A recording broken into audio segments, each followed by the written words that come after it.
Pancen ilmu secara sistematis niku penting.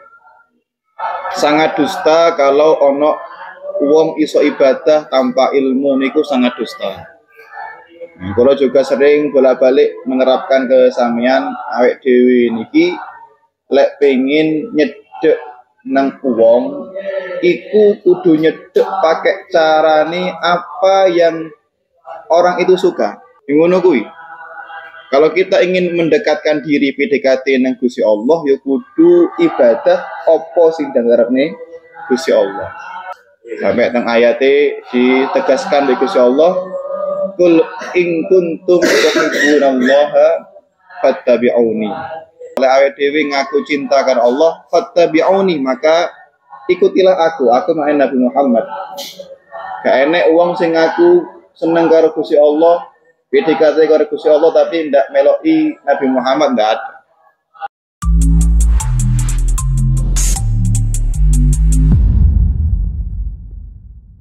Fathul Makkah ya.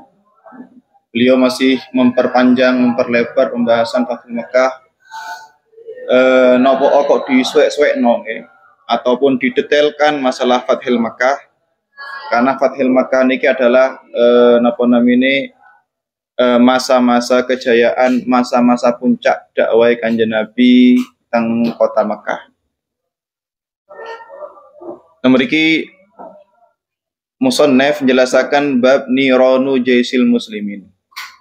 Minggu kemarin kita telah membahas bahwasane Sayyidina Abu Sufyan, saya nyelot Sayyidina.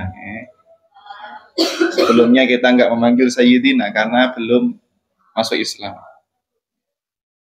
Sayyidina Abu Sufyan bin Harbin telah memeluk agama Islam ya walaupun sempat sulit, sempat angel, sempat rotok dipeksa, sempat rotok didenteni barang.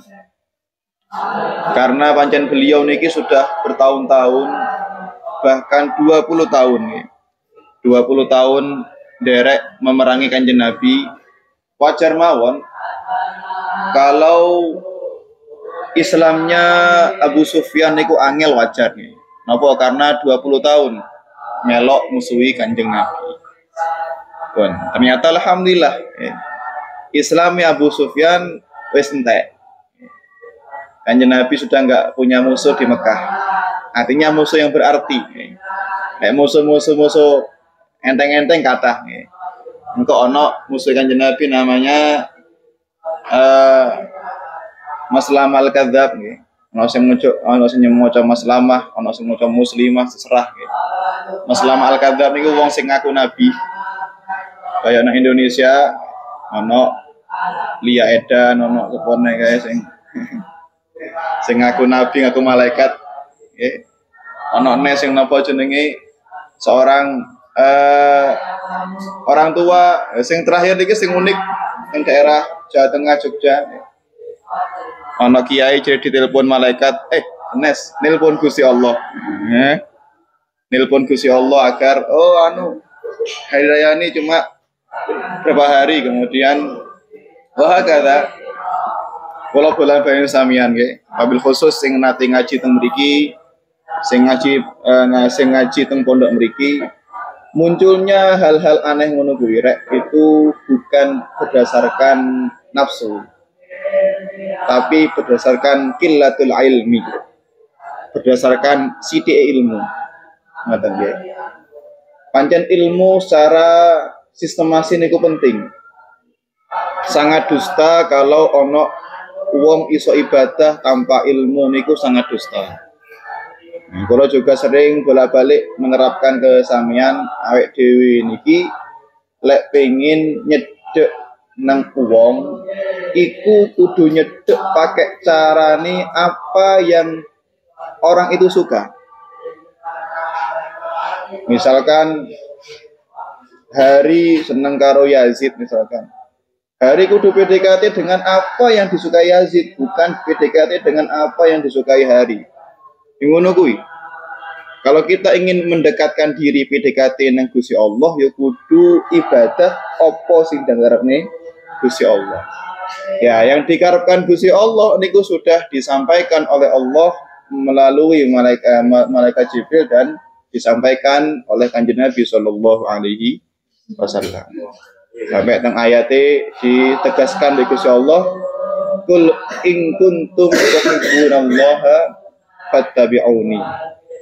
Wahai Muhammad, sampaikan kepada orang-orang di sana yang menerima, yang mendengar dakwahmu, in kuntum tuhibbunallah, lek sampean seneng karo Allah, lek awake dhewe ngaku cinta karo Allah, fattabi'uni, maka ikutilah aku makna Nabi Muhammad.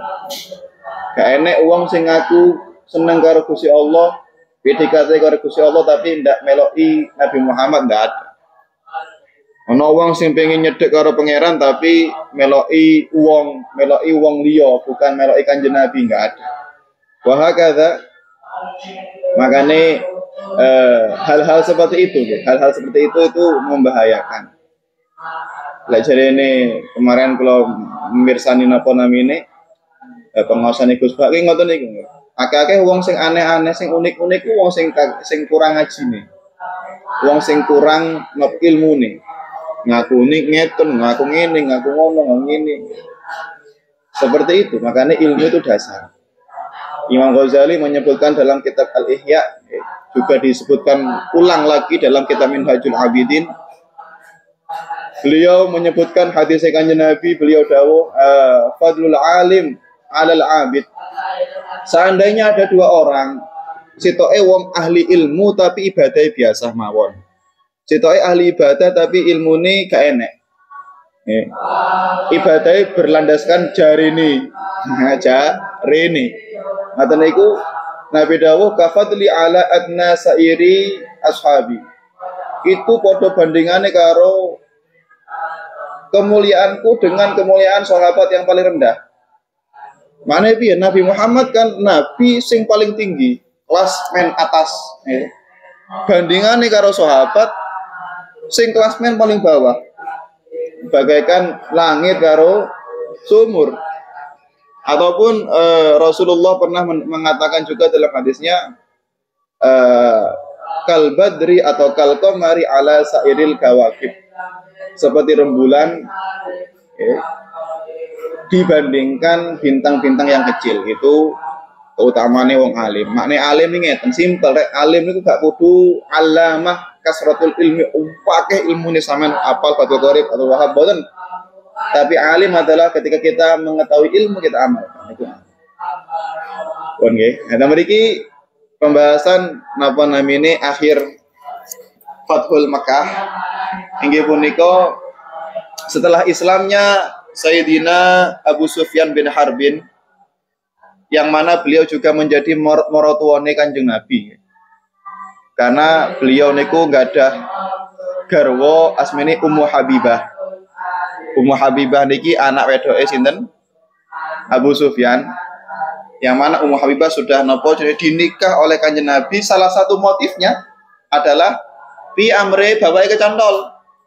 Bapake kecantol ya wis beres, ternyata alot. Makanya di sekian Islamnya pembesar Quraisy paling alot ya Abu Sufyan. Nanti di era cucu Abu Sufyan ini ono hal yang mengagetkan. Abu Sufyan punya anak asmane Muawiyah, Sayyidina sahabat. Muawiyah nggak ada anak, jenenge padha karo Yazid. Jenenge Yazid. Yazid niki bukan sahabat. Entah Yazid yang di Medina atau Yazid di Sukorjo, bukan sahabat. Oh, sini sahabat saya. Itu napa jenenge Yazid itu adalah cucu dari Abu Sufyan, yang mana nasibnya beda karo Abu Sufyan, nasibnya beda karo abai nggih punika Sayyidina Muawiyah. Beliau menjadi seorang muslim yang memecahkan sejarah Islam bil khusus, yaitu dari terbunuhnya cucu Rasulullah sallallahu alaihi wasallam asmane Sayyidina Husain bin Sayyidina Ali radhiyallahu anhu. Datang mriki kemarin sudah dijelaskan nggih, Abu Sufyan Islam walaupun alot nggih, walaupun angel. Nah, kemudian menjelang masuknya Rasulullah menuju kota Makkah niki ono cara unik kan. Rasulullah niku ketika nyampe nang daerah jenenge Dhahran, kaya zuhur, Dhahran. Jenenge daerah iku semeh masuk ke kota Makkah. Beliau kan ngekem, ngemah teng mriku. Lebih dari 10.000 pasukan ngemah teng mriku. Dan orang Mekah yang berhasil masuk ke perkemahan orang Islam di Abu Sufyan niku wau diantar sinten kemarin Sayyidina Abbas bin Abdul Muthalib. Pada suatu malam Rasulullah memerintahkan untuk seluruh sahabat untuk membakar lebih dari 10.000 obor. Ngeten rek. Mekah niku sampean tau rono sih. Mekah niku adalah pemukiman lembah. Dikelilingi karo gunung. Otomatis orang yang akan masuk ke Mekah niku kebanyakan wong sing lewat dukur mengisor ke pemukiman. Zaman dulu ngoten niku, saiki akeh bangunan dikeruk-keruk napa jenenge gununge. Riyen ngoten niku, Mekah niku lembah. Tapi daerah teng Ka'bah niku medhut malih. Ngoten. Pun riyen terus ulama teng kitab ngoten niku. Nah, ketika malam hari Rasulullah itu menyuruh seluruh sahabat untuk membakar obor agar orang-orang Quraisy niku melihat betapa besarnya pasukan Kanjeng Nabi. Kongkon bakar obore, kemudian kongkon zikir bengok-bengok. Zikir bengok-bengok. Akhirnya wong Mekah niki ndelok sekeliling gunung niku atau lembah yang tinggi dataran tinggi niku bagaikan apa jenenge lapangan bara api, tur suaranya kayak tawon jarene. Wong ngoten niku. Akhirnya Abu Sufyan sebagai pemimpinnya, ya apa. Walaupun beliau Islam, beliau memiliki tanggung jawab untuk menyelamatkan orang-orang Mekah yang masih tinggal di Mekah. Akhirnya bagaimana seperti itu? Akhirnya pun, kemudian Kanjeng Nabi memerintahkan dari seluruh pasukan, lebih dari 12.000 pasukan niku dibagi dua. Satu ada yang masuk lewat jalur bawah, yang satu lewat jalur atas. Nah, sebelum mereka berjalan menuju Mekah, niki perkemahannya berlapis-lapis. Lapis paling jobo itu adalah lapisan Sayyidina Umar bin Khattab. Nanti paling dalam adalah pasukan perkemahannya pasukan Kanjeng Nabi.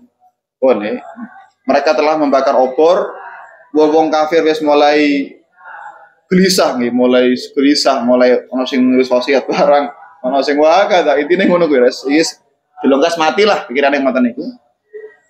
Akhirnya dibagi dua pasukan.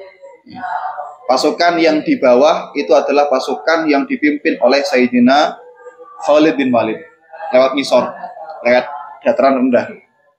Pasukan nomor 2 melewati dataran tinggi. Niku dipimpin langsung oleh Kanjeng Nabi Shallallahu Alaihi Wasallam. Dibagi dua. Berarti melbune Kanjeng Nabi teng Mekah, orang Islam Mekah itu menarik. Bayangkan malam-malam kobaran api niku kayak geni mlaku ngoten. Kayak suaranya kayak tawon, saking banyak orang pikir. Mengepung kota Mekah dari bawah dan dari atas. Jadi seakan-akan orang-orang kafir niku terhimpit pun.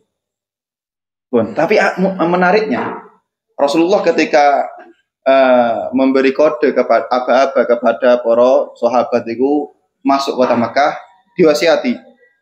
Napa wasiati Kanjeng Nabi itu mriki?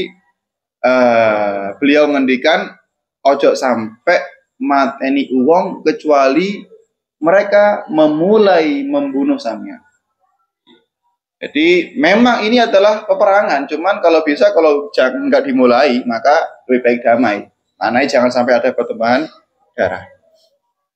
Pun dikatakan wa amar Rasulullah sallallahu alaihi wasallam kullu qabilatin an takuna inda rayatin sahibiha wa tadharu ma ma'aha min al-quwwah wal 'iddah wa asbaha an-nasu 'ala adh-dhuhr wa qadima baina yadayhi al-kata'ib wa marra al-qabail 'ala qadatiha wa kata'ib 'ala rayatiha.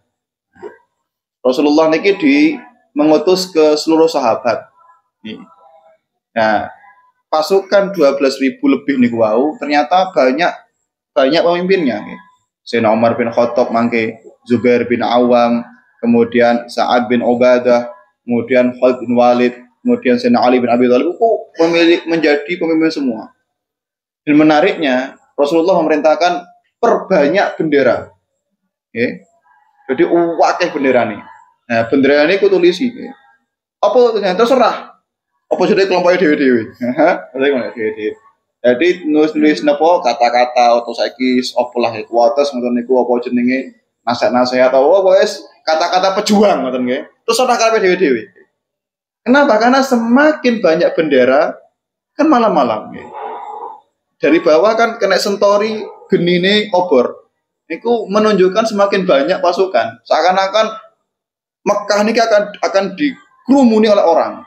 Padahal jumlahnya ya gak sampai ratusan ribu maknanya. Mungkin ya 12.000 lebih.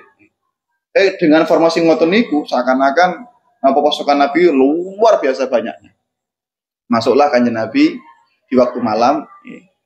Nah, ketika Sayyidina Khalid niku melewati jalur darat niku lebih mudah. Tapi alangkah sayangnya orang-orang Mekah masih ada yang ingin mempertahankan kekuasaannya. Akhirnya yang berikut pasukan jalur bawah, jalur darat yang dipimpin Sayyidina Khalid bin Walid niku dicegah. Siapa sing nyegah? Sing nyegah adalah pertama adalah Bani Bakar.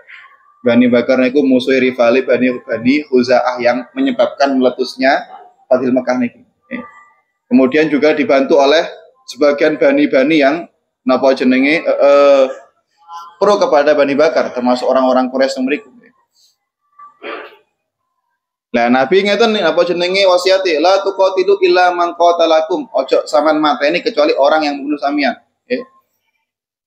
Mereka ana Bani Bakar, Bani Al-Haris, Bani Abdul Manaf dan sebagian kelompok dari Hudzail, niku kelompok-kelompok sing nyegah sinten namine golongane Khalid bin Walid.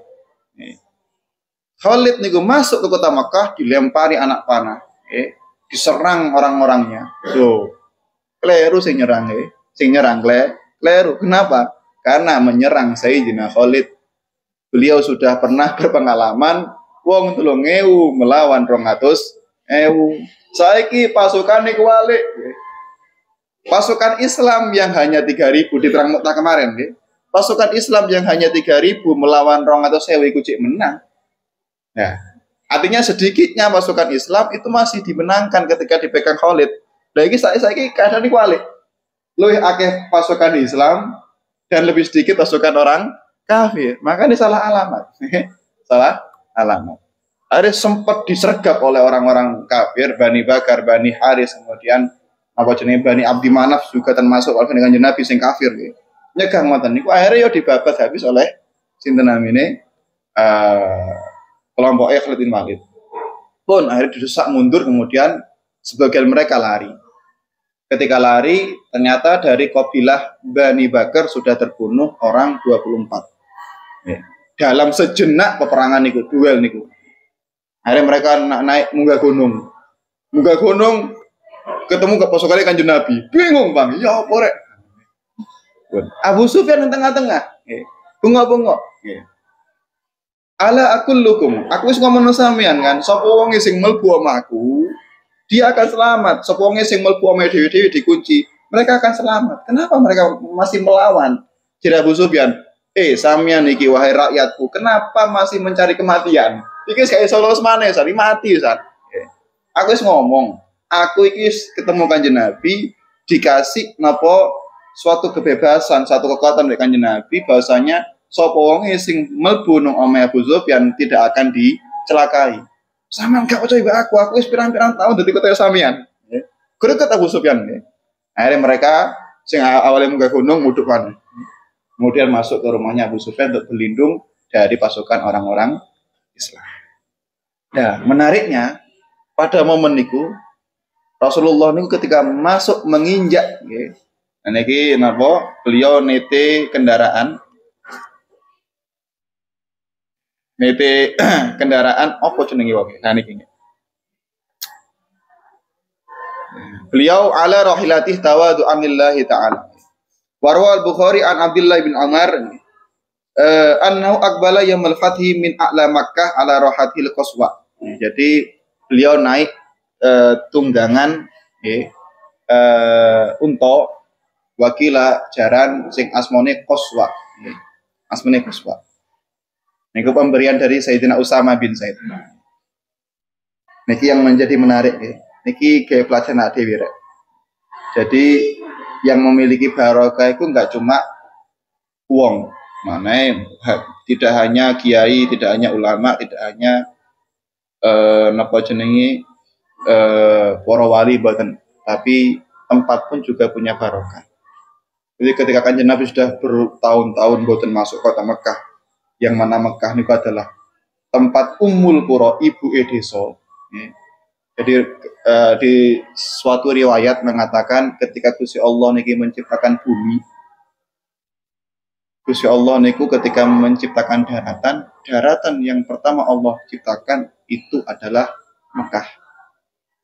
Makanya Mekah niku punya julukan Ummul Qura. Iku ibu, Qura niku jamake Qaryah. Qaryah maknane desa. Jadi cara nggawe bumi niku merembet mulai Mekah kemudian merembet sampai nang dunya. Mbok dunyane bentuke bunder, bentuke endok, bentuke darat terserah sampean ya. Nek kelompoke flat earth atau flat apa jenenge terserah sampean. Wah kada. Nah, karena Mekah niku sangat sakral ya. Rasulullah dikatakan wa dakhala wadi'an ra'sahu asy-syarif ala rahilatih tawadu'an lillahi ta'ala hina ra'a dzalikal fathil 'azim wa kasratul muslimin wa huwa yaqul Allahumma innal aisha aishal akhirah.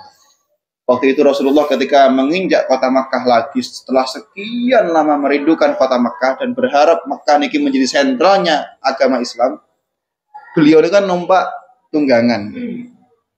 Beliau niku menundukkan kepalanya saking takzim karo Gusti Allah lan takzim karo tempat yang sangat sakral niki itu Makkah. Niku beliau sampai napa dahine niku nemplek nang punuke unta utawa nang gegere jaran. Saking tawaduke. Sahabat niki bingung nggih. Bingung tur yo sebagian mereka nangis karena ndelok tawaduke Kanjeng Nabi ngoten. Tawaduk ketika masuk Mekah. Padahal waktu itu bayangkan mawon sampean pikir nggih. Ini momen sombong-sombong Islam. Berhasil mengalahkan, memaksa mundur orang-orang kafir yang menjadi musuh abadinya orang Islam. Ya, orang kafir Quraisy maknanya, yang berpuluh-puluh tahun itu memerangi orang Islam. Ini kan masa-masa jayanya, boleh dong sombong dikit, nggak apa-apa. Tapi ketika di masa puncaknya Kanjeng Nabi, Nabi penuh dengan tawadhu, penuh dengan andap masuk.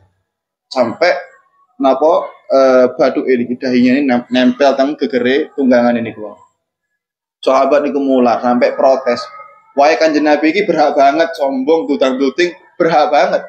Karena telah berpuluh-puluh tahun disakiti, dihina, dicaci maki, dihianati pisan. Tapi mengapa Rasulullah kok cek ngono kuwi wong iki? Dan beliau mengatakan, Allahumma innal aisha aishal akhirah. Di dalam puncaknya kejayaan Kanjeng Nabi, Nabi dungo ngeten. Ya Allah, kehidupan yang hakiki adalah kehidupan akhirat. Makanya ono hadis Kanjeng Nabi, beliau ngendikan ngeten iki nggih. Nah, kemudian ditafsiri oleh para ulama hadis, ya.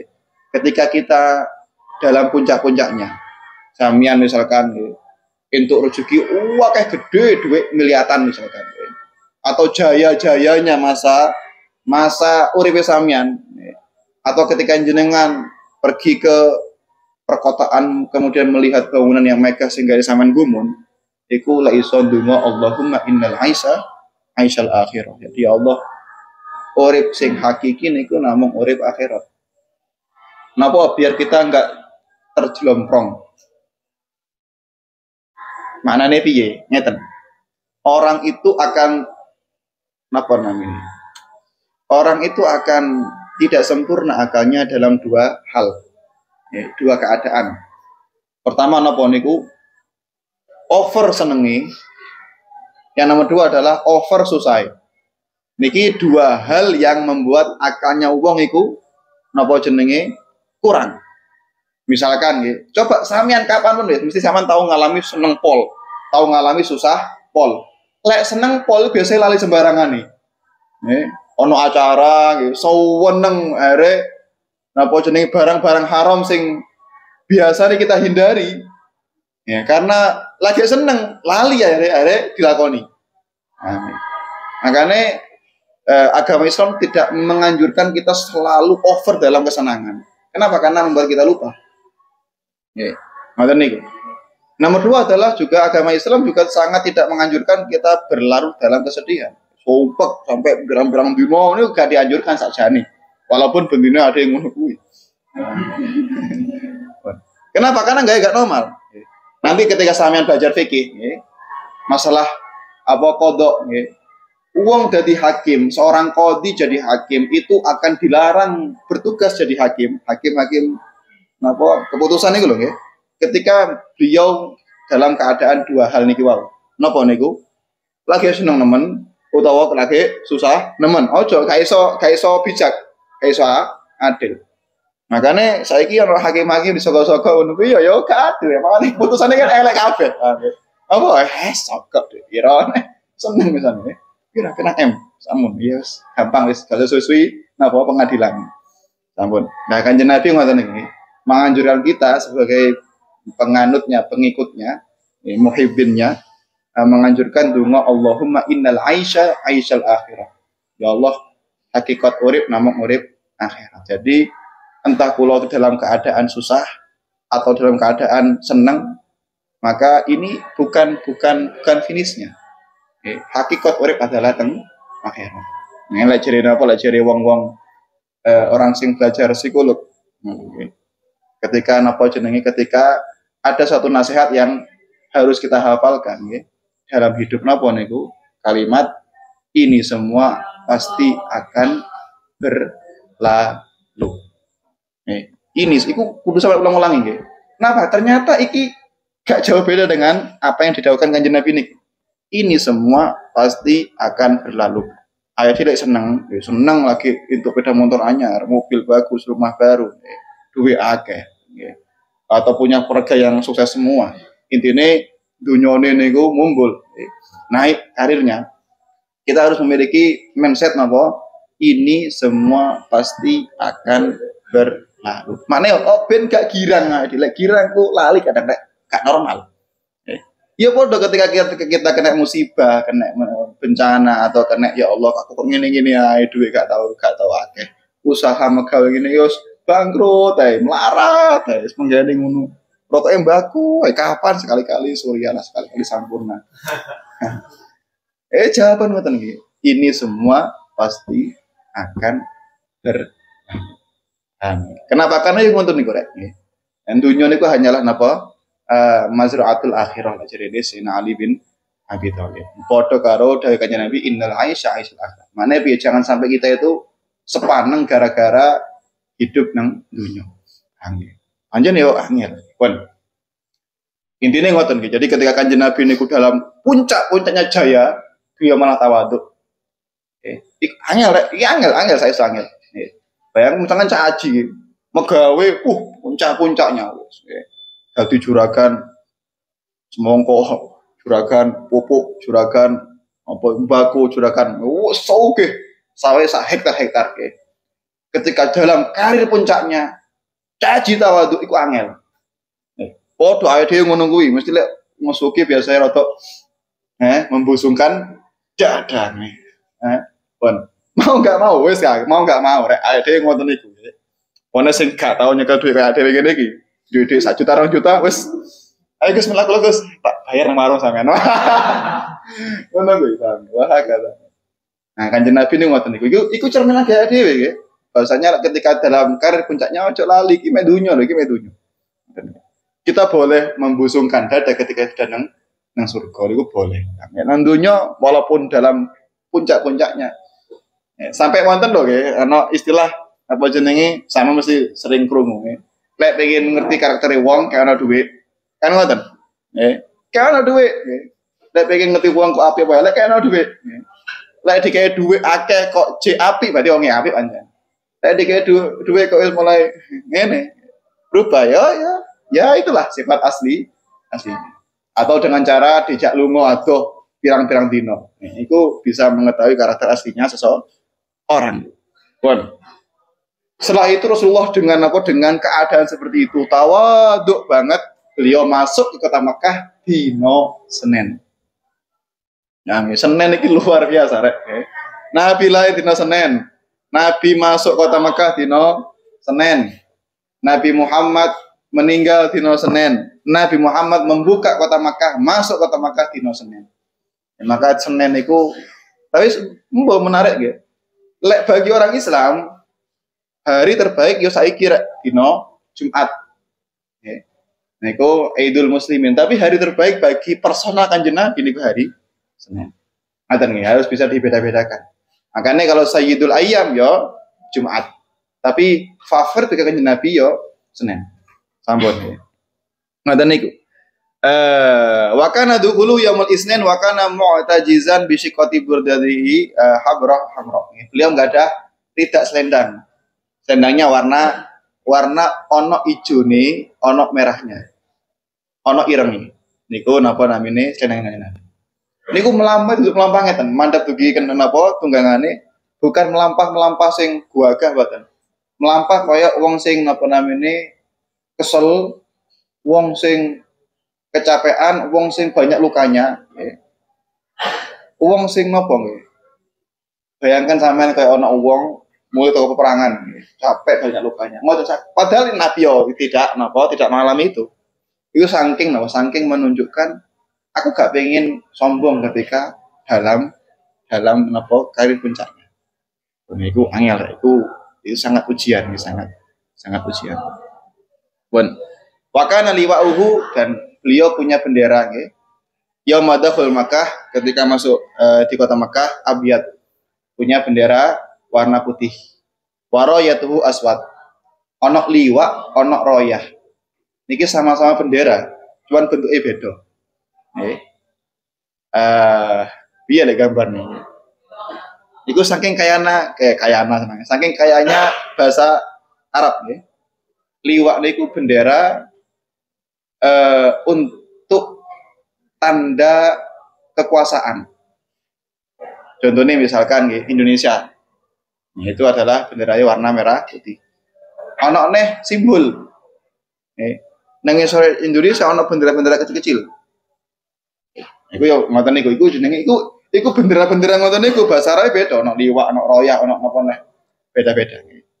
Nabi punya dua bendera. Warna putih karo warna hitam.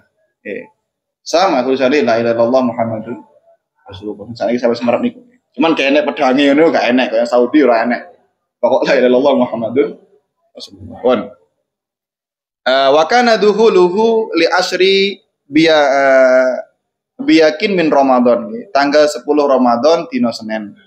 Niku masuknya Nabi teng kota Mekah. Lek napa jenenge masa ini kapan? Bulan Januari tahun 630 Masehi. Nah, kitab niki menarik. Kitab niki beliau niki sangat detail dalam tanggal sampai beliau berani napa goleki tanggal Masehi ini, gak cuma Hijriah. Pun. Eling, kapan lahir Kanjeng Nabi? Ojo Hijriah semua paham. Lek hafal yo. Karena tadi. Agustus ngawur yang besar. Beliau niku lahir di bulan April. Jadi Masehi ini iku April. Tahun ini 507 supaya kulo Masehi. Nanti temen iki wonten kok yang pinten supaya.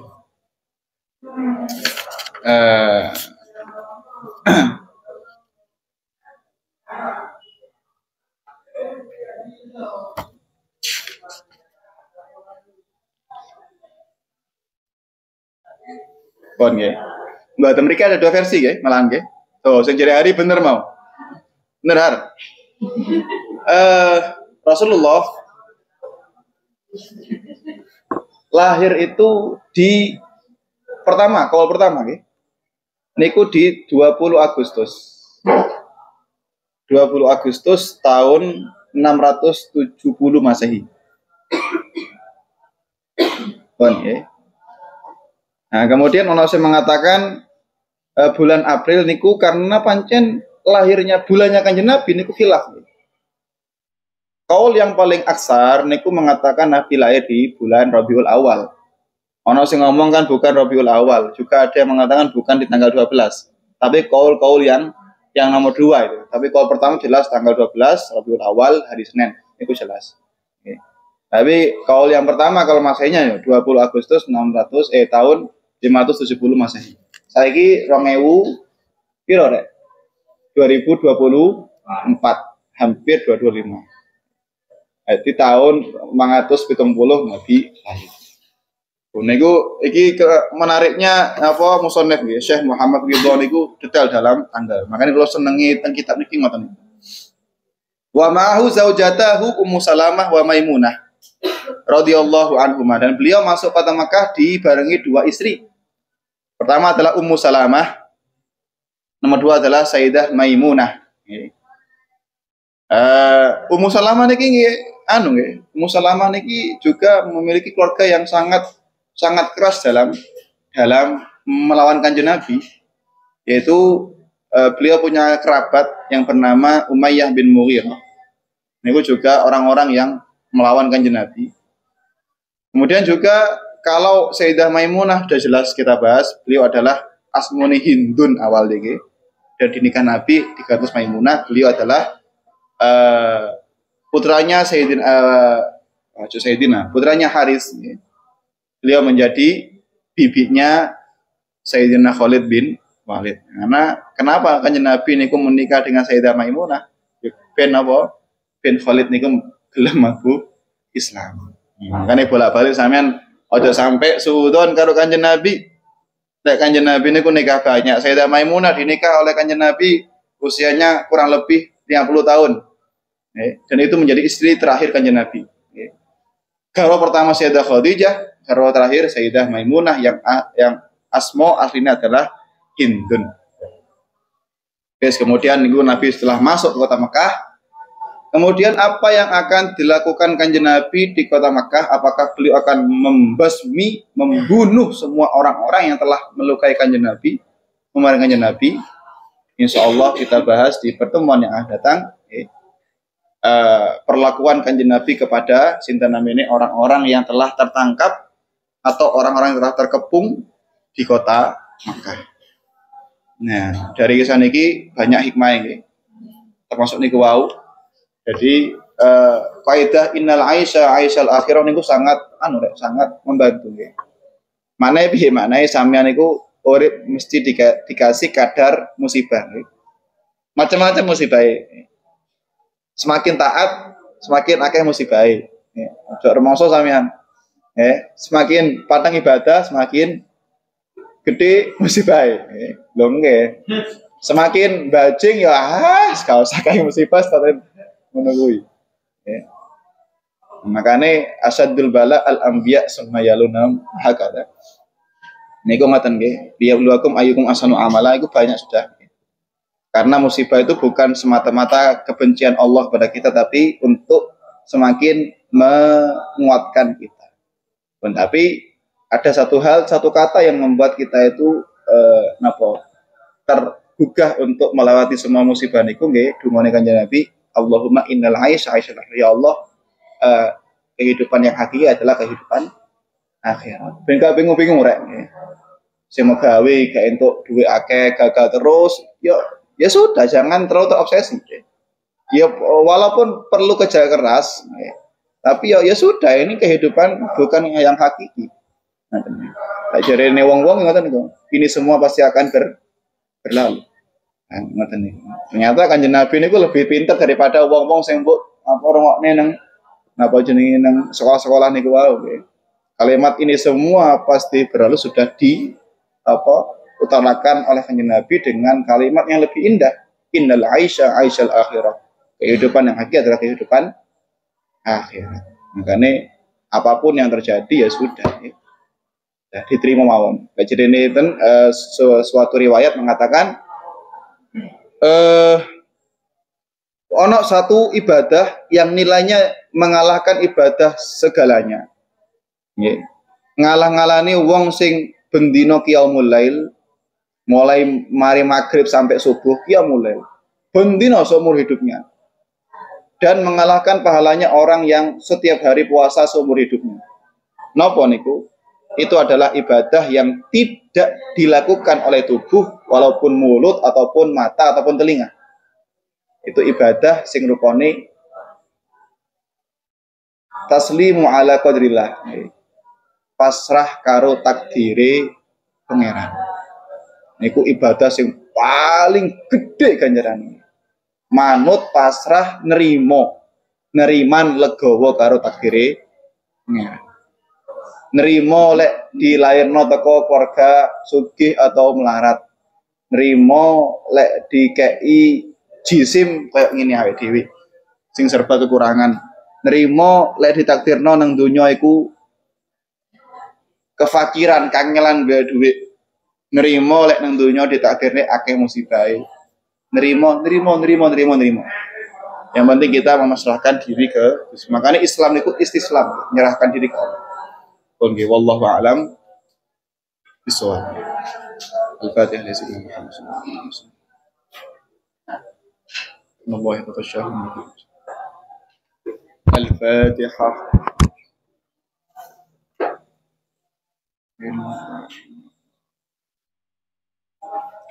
Baca tungane.